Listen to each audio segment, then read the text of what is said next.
rikthyer dashur në studio ku do diskutojmë, do ndëgjojmë dhe do bisedojmë më gjerë mbi shkollat Marif. Besoj shkollat e njohura tashmë për gjithë secilin prej nesh me shumë lokacione në shumë vende të botës dhe për biseduar më tepër mbi shkollat dhe ndoshta më përgatësisht për lokacionin që i kemi ne këtu në Maqedoninë e Veriut, kam sot të ftuara dy zonja nga shkolla Marif, kam psikologen e shkollës së mesme Sabrije Tefikin dhe po ashtu profesoreshna, po mësimdhënësen e LNDS Kimis, Valbona Ramadanin Azizin, të cilat i përshëndes shumë dhe i mirëpres me shumë kënaqësi sot në studio. Faleminderit që keni gjetë kohë të vini. Përshëndetje, mirë se ju gjetëm. Atëherë, do doja pak fillimisht, ndoshta sado që kemi ndëgjuar, dim para shumë mbi shkollat, na jepni edhe ju vetë, sepse edhe eksperienca besoj e bën vetën, edhe ndryshe është kur je pjesë e sistemit dhe shkollave, na jepni sado pak më tepër në detaje informata mbi shkollat Marif. Atëherë, fillimisht faleminderit për ftesën dhe për mikpritjen që po na bëni sot këtu. Ne sot kemi ardhur që të flasim për shkollat ndërkombëtare Marif. Përpara se të flasim për shkollën që nga ne vim, do të kisha dashur të flas një fillimisht për Fondacionin Marif. Fondacioni Marif është fondacion nga shteti i Turqisë, i krijuar në vitin 2016 dhe prej aty pastaj fillon degëzimin edhe në për shtetet e tjera me shkolla me institucione edukative arsimore. Atëherë gjithsej në gjendet shkolla Fondacioni Marif dhe shkollat Marif gjenden në 64 shtete të botës, me 534 shtete ka bashkëpunime institucionale. Diku ka mbi 75.000 nxënës të regjistruar në përkrejt këtë shkolla, dhe gjithsesi diçka që është shumë e bukur dhe e mirë për ta ndarë me shikuesit dhe se ka 11 qendra të hulumtimit. Ndërsa sa i përket pastaj degëzimit që është bërë në shtete, konkretisht në Ballkan dhe në Republikën e Maqedonisë së Veriut, këtu te na gjendet me 2 shkolla, një në Tetov me kampusin në Tetov dhe një me kampusin në Shkup. Kampusi në Tetov ka filluar punën në vitin 2018, ndërsa fillimi i vitit edukativ arsimor ka filluar në shtator të vitit 2018 dhe jemi deri më sot akoma aktiv me mbi 650 nxënës. Jemi në kapacitetin më të lartë që mund ta kemi, po, të plot. Ndërsa pak më vonë, disa vite më vonë, është hapur edhe kampusi në Shkup, ku edhe aty po zhvillohet dhe po rritet çdo vit, prej vitit në vit. Kjo është. Interesimi lartë për shkollat në përgjithësi, po Valbona më thuaj pak më tepër ndoshta edhe se cili është faktikisht vizioni i shkollave Marif mbi sistemin arsimor. Atëherë, një shkollë për të qenë një institut lider në udhëhesje duhet të ofrojë një edukim kualitativ. Dhe këtë po mundohemi ta krijojmë në atë mjedisin tonë që po e kemi, po për të ofruar një edukim kualitativ, jo vetëm edukim, por edhe arsimim, duhet të krijohet një mjedis me persona dhe me persona përgjegjës, po edhe të përkushtuar. Dhe ky do të ishte vizioni realisht i një institucioni, të ketë një mjedis të përkushtuar me persona të përkushtuar. Nga ana tjetër, në çka do të çojë kjo? Kjo do të çojë në krijimin e një institucioni i cili do të plasohet në një nivel global, ku do të ofrojë edukim cilësor, do të krijojë persona të cilët do të munden të jenë më të mirët në fushët e tyre, në profesionin e tyre, të japin kontributin e tyre në shoqëritë ku ato do të përkasin dhe për më tepër të krijojnë persona të cilët do të japin njerëzimit vlerat që ato duhet t'i kenë. Sabrije, duke qenë edhe psikologe, rëndësi shumë e madhe normal vlen vizioni dhe sistemi arsimor, po besoj edhe kushtet fizike apo vetë lokacioni, gjëra që ofrohen shkolla luajnë rol të madh apo jo. Na tregu pak a shumë se ndoshta edhe sindikon po dhe çfarë ofron Marifi në këtë drejtim. Po patjetër, në kuadër të kampusit në Tetov, në fakt një kampus i madh që përfshin klasat janë të pajisura me teknologjinë e fundit bashkore për realizimin e mësimit. Më pas kabinetet e laborator për biologji, për kimi, për fizik, kabinet të informatikës, kabinet të kodimit, të robotikës, duke vazhduar me kushtet që ofron biblioteka, që ka literaturë nga gjithë gjuhët e botës dhe një bibliotekë me kushte vërtet shumë moderne, për të vazhduar më pas me kabinetin e artit, sallë të sportit me kushte shumë të mira dhe efikase, amfiteatru gjigant, dhe gjithë këto kushtet mbi të gjitha e bëjnë atë që ne tentojmë ose ne ofrojmë për nxënësit tanë. Përveç kësaj, për nxënësit që janë me vendodhje më të largët, kemi edhe konvikt që nxënësit do me thënë nga vendet që janë të ndryshme ose nga qytete më të larta që nuk mund të udhtojnë çdo ditë, qëndrojnë aty, aty kanë edhe kantinën që ushqehen, mirë po edhe ushqim normalisht edhe për në gjatë qëndrimit ditor të nxënësve në shkollë. Kushtet fizike gjithsesi luajnë një rol shumë të rëndësishëm, edhe jemi shumë të lumtur që dëgjojmë nga gjithë vizitorët që vinë komente shumë pozitive për mundësitë që ju ofrojmë nxënësve dhe për kushtet që shkolla jon ka. Ju mirëpresim edhe juve kurdo që të vini të na vizitoni. Ne mirëpresim shumë, domethënë jemi një koqir të shumë garave ose të organizimeve të mëdha dhe evenimenteve qoftë sportive, qoftë kulturore, kështu që besoj që kushtet fizike janë një faktor shumë i rëndësishëm. Si duket përmbush shumë kushte, përmbush nxënësit në shumë aspekte, mbahen gara aktivitete të ndryshme, plan programe të ndryshme, po si besoj ruajtja e nivelit cilësia dhe mirëmbajtja është shumë e rëndësishme po ashtu. Si sigurohet le të themi mbajtja e kësaj cilësie apo ruajtja e nivelit të lartë të mësimdhënies? Po, duke filluar që nga stafi kalojnë përmes një evaluimi të tërësishëm, përmes një procesi në disa etapa, le të themi, që të gjithë të punësuarit kalojnë me qëllim që të bëhet vërtet një përzgjedhje e duhur. Më pas, shkolla ofron seminare të ndryshme, shumë aktuale, për kategoritë caktuara, dhe me thëmë për mësimdhënie. Supozojmë, mësimdhënësit ciklit të ullët, në veçanti, mësimdhënësit e një aktivit të caktuar, të një XL të caktuar, dhe ofrojmë seminare të ndryshme që janë nga profesor eminentë dhe profesor shumë të shquar në fushat e tyre, që stafi vazhdimisht merr nga këto trajnues, le të themi. Më pas, gjithashtu është edhe evaluimi vazhdueshëm ose një shpërndarje e përvojave me njëri tjetrin në mbledhjet shumëta që ne kemi me stafin. Valbona, duam të dimë, tash sepse ndoshta edhe shumë na ndëgjojnë, na ndjekin, se çfarë plan programesh apo çfarë programesh më saktë ofron shkolla Marif? Gjatë zhvillimit të edukimit, duke filluar nga qerdhja dhe duke vazhduar në shkollë fillore dhe deri në shkollë të mesme, programi implementuar është programi shtetëror që ofron Republika Maqedonisë së Veriut, mirëpo me shtesat tona për të na bërë të veçantë në këtë vend dhe për të dalluar gjithsesi. Dhe më thënë, nxënësit tonë mes tjerash dallohen për lëndë në gjuhën angleze që ato u ofrohet atyre, se ne i përgatitim nxënësit për nivel internacional. Kështu që ofrimi i gjuhës angleze do të ishte gjëja e parë që ne do t'ua kishim dhënë. E dyta është shkollimi në shkollën e mesme shkretësisht në gjuhën angleze, dhe më thënë çdo orë dhe lëndë që ato hynë, ju ligjërohet në gjuhën angleze dhe kjo është pastaj një plus tjetër përsëri për përgatitjen e tyre profesionale. Nga ana tjetër, në nivele të ndryshme ofrohen disa gjëra shtesë. Për shembull, nga klasa e parë deri në klasën e 7 ofrohen kurse ose orë të kodimit, diçka që tani më është e patjetërsueshme për të rinjt që duhet të dinë. Dhe fillon një avancim prej klasës së parë, duke shkuar nga klasa në klasë dhe duke u avancuar çdo ditë më shumë ose çdo vit edhe më shumë. Ndërsa për shkollat e mesme, tashmë kemi të inkorporuar një aktivitet të ri për zhvillimin në inteligjencën artificiale, gjë që asnjë shkollë tjetër në Ballkan, po lirisht mund të them në Ballkan, po në Maqedoni gjithsesi se jo, nuk e ka të inkorporuar. Domethënë nxënësit tonë janë të privilegjuar që të marrin lëndë ose të ligjërohen, të mësohen nga mësimdhënës në zhvillimin ose në përdorimin e inteligjencës artificiale, që kohëve të fundit është më bumi shkencor. Që tashmë është bërë pjesë jetës sonë të përditshme, po. Por si sistem, si funksionojnë? Flasim për kampuset, janë shqëndrim një ditor, dhe më thonë kjo ndarja, si bëhet, si funksionojnë? Po, atëherë dhe më të nxënësit tonë qëndrojnë 8 orë në ditë, është qëndrim ditor. Kemi ndarje të programeve duke filluar nga qerdhja, nga 3 vjeçar derisa të hyjnë në klasë të parë, 6 vjeç. Pastaj fillojmë shkollimin e mesëm, 1-5 klasa, pastaj kemi shkollimin fillor të mesëm që është nga 6 deri në 9, dhe krejt në fund e kemi shkollën e mesme nga 10 deri në 13. Nxënësit gjatë kësaj kohe, domethënë me orar të caktuar, do të vizitojnë orët e caktuara, do të mbahen në laborator orët ose kështu me radhë. Dhe për më tepër, ju ofrohet edhe një ambient rekreativ ose argëtues për më tepër që ju japim edhe mundësi që të shfaqin vetveten dhe talentet e tyre.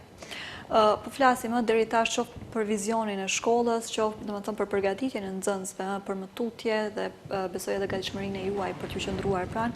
Si arrim të përgatisim, si qëndroni ju pranë, apo si përgatitni për karrierën apo për hapat e më tutjeshëm nxënësit? Në fakt, qëllimi ose motoja e shkollës sonë të edukojmë njerëz të mirë mbi të gjitha. Në këtë përgatitje tonë që ne punojmë çdo ditë, fokusohemi kryesisht në zhvillimin e më shumë kompetencave, jo vetëm atyre kognitive, mirë po kompetencave sociale, zhvillimit emocional të tyre, më pas zhvillimit motorik, dhe kyçjen e nxënësve në për role të ndryshme, qoftë të leadershipit, qoftë të përgjegjësisë për aktivitete të ndryshme.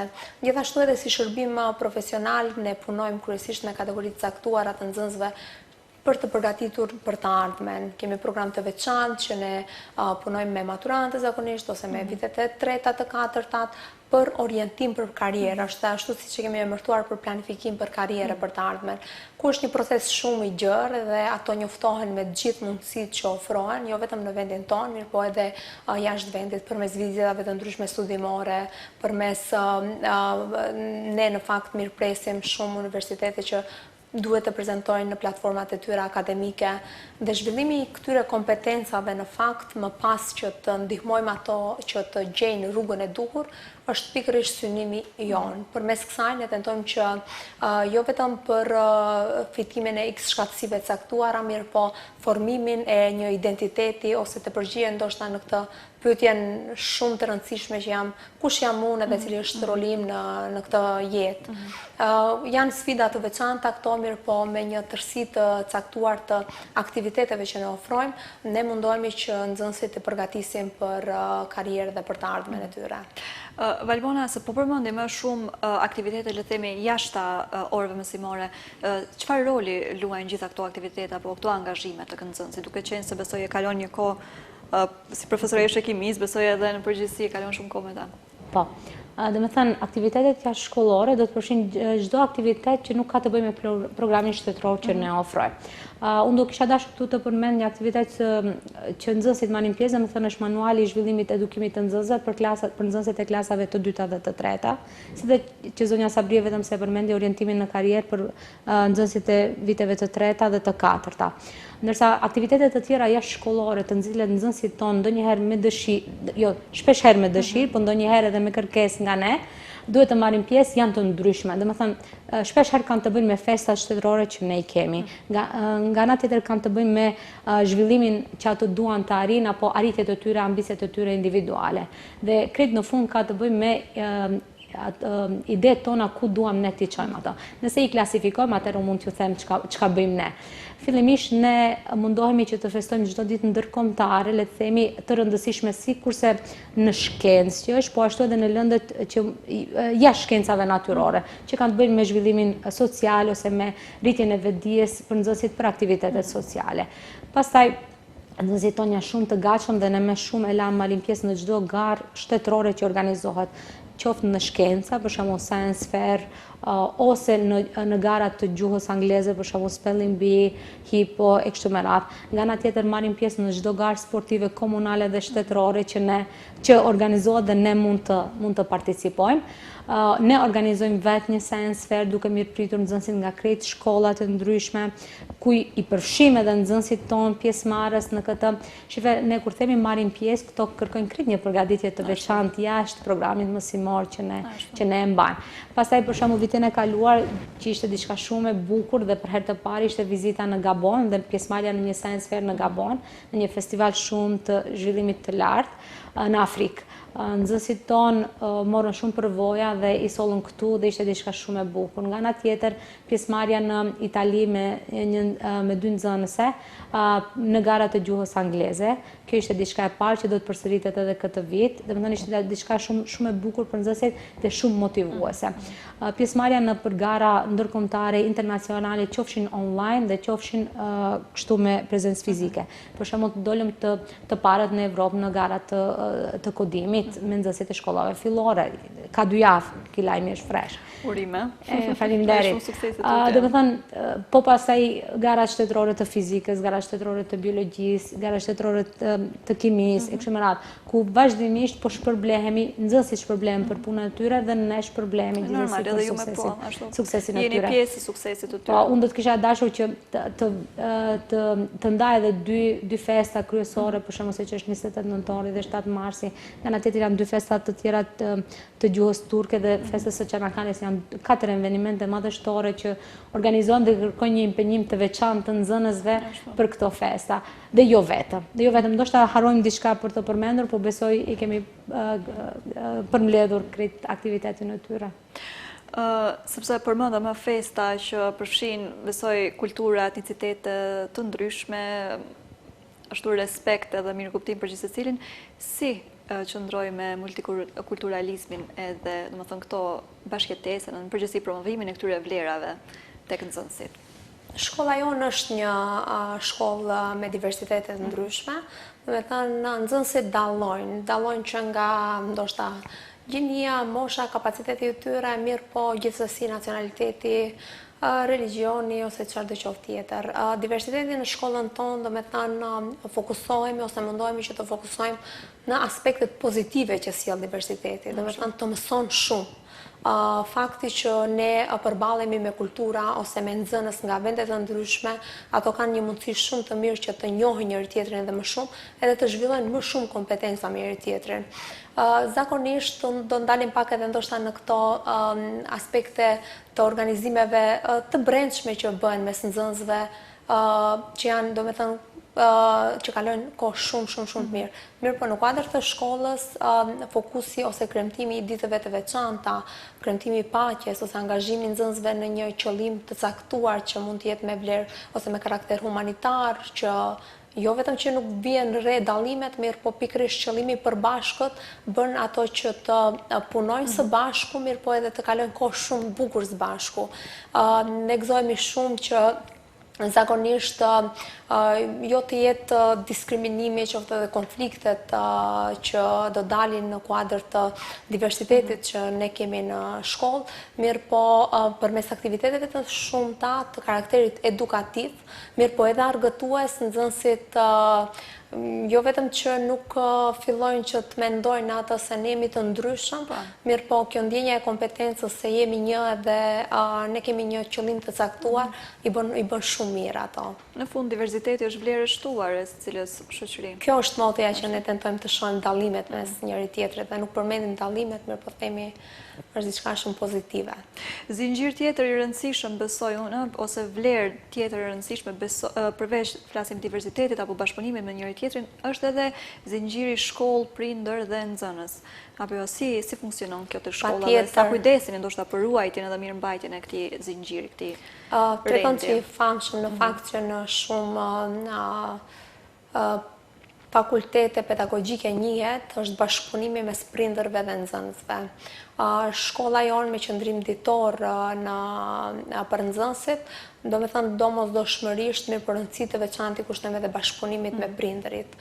Ne kemi një orar të caktuar që kur mësimdhënësit janë të lirë që kemi komunikim të vazhdueshëm me to. Normalisht tani edhe ky komunikimi më i shpejt në celularit, mirë po edhe takimet konsultative të drejt për drejta janë shumë të rëndësishme për ne dhe i kushtojmë shumë rëndësi. Më pas normalisht përmes mbledhjeve prindrore, mbledhjes së këshillit të prindërve që gjithashtu prindërit kanë mundësi që të vinë dhe zakonisht zgjasin shumë në kontekst të asaj që gjatë gjithë kohës qëndrimin e kemi të njëjtë, domethënë përmirësimin e jetës shkollore të nxënësve. Më pas kemi bashkëpunime edhe përmes seminareve të ndryshme që janë të adresuara pikërisht për prindërit, normalisht në kuadër të kategorive të caktuara që ne mund të bëjmë përzgjedhje nëse kanë interes për një temë caktuar edhe për një X temë caktuar, mirë po komunikimin qoftë me prezencë fizike, qoftë përmes e kemi shumë të rëndësishëm edhe e kemi të vazhdueshëm. Valbona, sepse përmendëm pak më herët me zonjën Sabrije për fakt, domethënë tek pjesa orientimit le të themi të karrierës që drejtohen qoftë për bursa, për programe të ndryshme, kujdes që të marrin ato hapat së bashku, t'ju hapet një horizont i ri fëmijëve. Kur jemi tek shkolla Marif, ofrohen bursa ndoshta për nxënës të talentuar apo mundoni ndoshta të jepni një shtys këtyre nxënësve që janë të talentuar apo pak me veti ndoshta mbi mesatarën se çfarë do qoftë edhe që ju drejtohen juve. Si do të ishte ndryshe, më thuaj. Patjetër që po. Domethënë po bëj edhe një ftesë të hapur me datën 18 prill, ne kemi edhe testën e bursës që ne e quajmë Magis. Dhe më thënë ofrohet bursë nga ana e shkollës që nxënësit që marrin pjesë në atë bursë të mund të fitojnë 100%, 75%, edhe 50%, janë këto vendet të para, të dyta dhe të treta, apo gjithsesi shpesh kemi pasur raste ku edhe për shkak të bursës ka pasur edhe lirime nga tarifa shkollore me 15% ose edhe 20%. Domethënë janë mundësi të ndryshme, me rëndësi është që nxënësit të vinë dhe të marrin pjesë në testim. Por ku dhe si.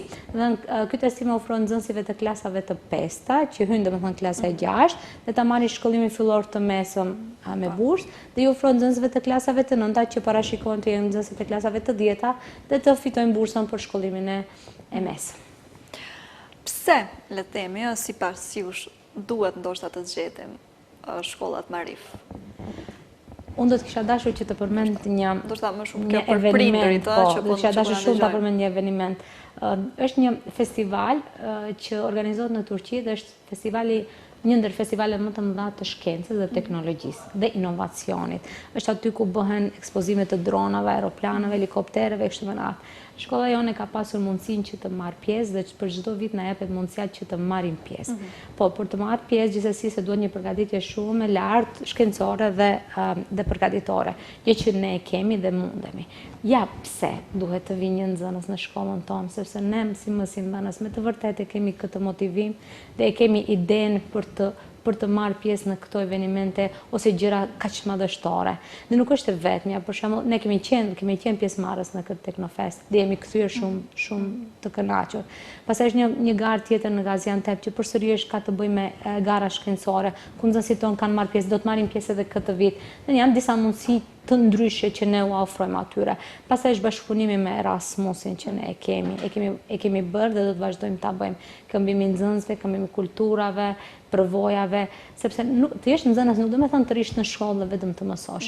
Të jesh nxënës do të thonë ti të hapen përvojat krejt para fytyrës, të ti jepen mundësitë krejt përpara dhe ti të kesh mundësi të zgjedhësh. Dhe nëse dikush të jep mundësinë e zgjedhjes, pse të mos shkosh në atë institucion dhe të edukohesh? Normalisht, sa më shumë zgjedhje, aq më mirë për çdo palë të përfshirë, le të themi. Dua di pak sepse folëm para shumë për planet mësimore, për gjithçka që ofrohet, që nga aktivitetet ekstra, po edhe për le të themi hapa tutje në karrierë, bursa dhe çdo gjë tjetër. Besoj shumë e rëndësishme edhe pjesa e disiplinës apo jo dhe ruajtjes së rendi. Si arrim këtë? Gjithsesi, disiplina në fakt në kohët e edhe besoj një nga gjërat që shpesh preket është edhe bullizmi i nxënësve apo si temë dhe si e kujdesemi që këto mos na ndodhen në shkollë. Pikërisht, disiplina është një sfidë në vete, mirë po me një bashkëpunim të ndërsjellët dhe me përdorimin e strategjive të caktuara për të ulë këto ndasi dhe për të ulë këto fokusimin në atë që nxënësit konsiderojnë diçka më të mirë dhe një tjetër, ne bëjmë një aktivitet ose aktivitete të ndryshme. Përmes aktiveve të ndryshme ose bashkëpunimi mes aktiveve të ndryshme ofron aktivitete për nxënësit për të fokusuar për diçka që ka rëndësi, qoftë kjo në fokusimin më shumë tek empatia sesa tek ky koncepti i bulizmit që ishte shumë është, domethënë i përhapur edhe shumë si shihet si fenomen dhe është në fakt fenomen negativ. Më pas normalisht një bashkëpunim shkëlqyeshëm me shërbimin pedagogjiko-profesional përmes këshillimeve të vazhdueshme me nxënësit që ndoshta manifestojnë sjellje të caktuara dhe gjithashtu edhe zhvillimit të kompetencave të mësimdhënësve për parandalimin ose për detektimin e problemeve që kanë të bëjnë me disiplinën ose rendit në shkollë. Të gjitha këto në fakt, nëse fokusi kryesor është tek qëllimi i asaj që bashkëjetesë e mirë do të thotë të kontribojmë të gjithë dhe normalisht në raste të veçanta edhe masa pedagogjike të caktuara, normalisht që kanë rolin e tyre. Përmendë këshillimin, dua di pak, kemi këshillim për nxënësit edhe orientim profesional? Bajmë? Kemi këshillim për nxënësit, normalisht sferat mund të jenë shumë të ndryshme ose pyetjet mund të jenë të shumë llojshme. Zakonisht nxënësit mund të hamendësojnë në mes dy zgjedhjeve, Mirë po, nuk ndalemi më shumë në këto aspektet e vështirësive që mund të kenë, mirë po në qoftë se ndalemi në aspektin e këshillimit për të ardhmen, në kuadër të programit tonë ne ofrojmë si orë të veçanta për planifikim për të ardhmen. Janë në fakt aktivitetet që mund të jenë me karakter edukativ, mirë po edhe për të gjetur rolin ose për të gjetur atë që vërtet ato duan. Është një proces i gjatë, nuk do me thënë që vetëm me një test ose vetëm me një punëtori që ne organizojmë mund të bëjmë, mirë po ne shpesh kemi angazhuar edhe ekspertë të jashtëm që pikërisht merren me këtë pjesën e këshillimit ose për kategoritë caktuara, mirë po kryesisht për ato që janë hapat e vendosjes drejt së ardhmes së tyre. Angazhimi i ekspertëve përmenda njëjtë vizitat të ndryshme që ne bëjmë në vende të ndryshme ose njoftimi me tregun real të punës dhe me mundësi që ofrohen jo vetëm në vendin tonë, mirë po gjithandej përmes kësaj ne tentojmë që nxënësit t'i orientojmë, mirë po mbi të gjitha ofrohen patjetër edhe mentorime dhe takime individuale për nxënësit kush ka nevojë, edhe gjithë këto i bëjmë si shërbim pedagogjik apo psikologjik. Valbona, çfarë për ata nxënës që kanë ndoshta vështirësi mësim apo në nxëmje?